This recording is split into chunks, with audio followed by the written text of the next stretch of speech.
Overuse injuries are extremely common in baseball, and they're due to the repetitive nature of the game. Especially in throwers, we see a lot of overuse injuries to the shoulder and the elbow. Muscle strains are partial tears or stretch injuries to the muscles. They're graded 1, 2, or 3 based on the severity of the strain. Grade 1 is usually just a stretching injury of the muscle. Grade 2 is a partial tear.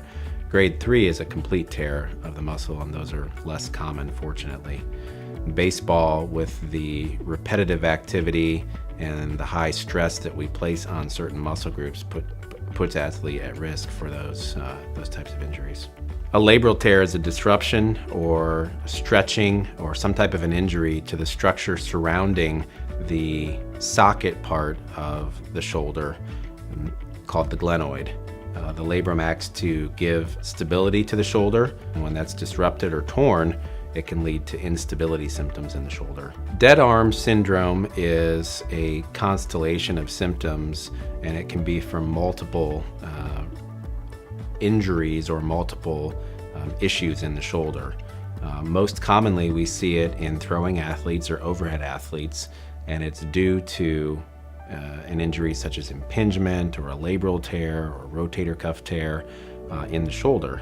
Most commonly, it presents as decreased control or accuracy in a throwing athlete or decreased velocity. Some of our pitchers that have dead arm syndrome can't throw as fast as they used to, or they're not as accurate as they used to throw when they have these symptoms.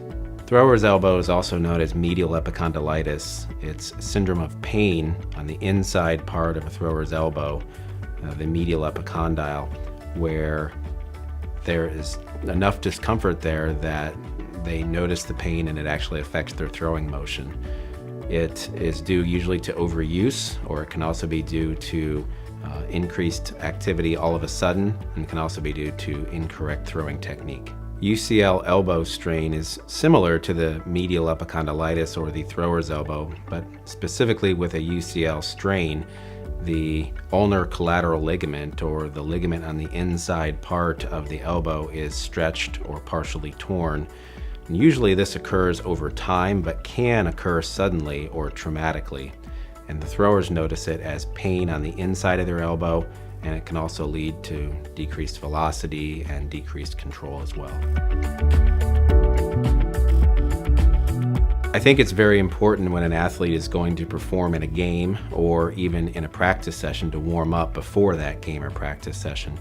Stretching is very important, and some athletes like to even apply ice to the shoulder and perform other stretching activities before competing in the game. Likewise, a cool down is very important after the game to allow the muscles to recover.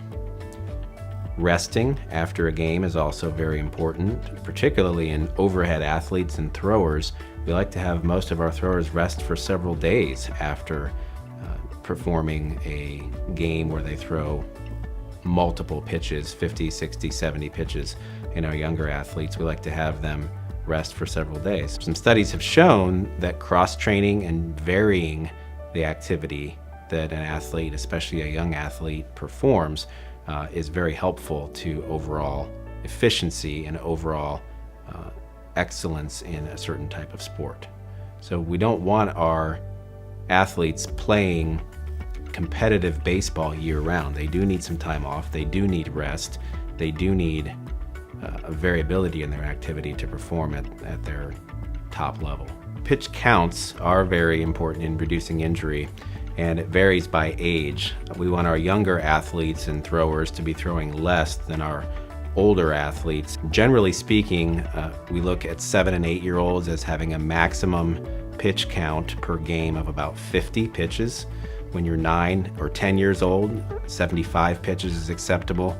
Between ages 11 and 12, 85 pitches are acceptable. And when you're in the age range from 13 to 16, 95 pitches are considered the maximum. And then from 17 to 18, 105 pitches per game is considered to be the maximum. Having the maximum pitch counts is important because we know that pitching beyond those numbers leads to overuse injuries which can limit the amount of time that the athlete actually is able to participate in a season and can lead to permanent or semi-permanent damage to the elbow or to the shoulder if pitch counts are not followed appropriately. In addition, it's important to keep in mind the types of pitches that athletes throw. We really don't like our younger athletes to be throwing certain types of pitches like curveballs and screwballs. We like to wait until the bones are a little bit more mature, until growth is a little bit more complete before they're throwing those types of pitches.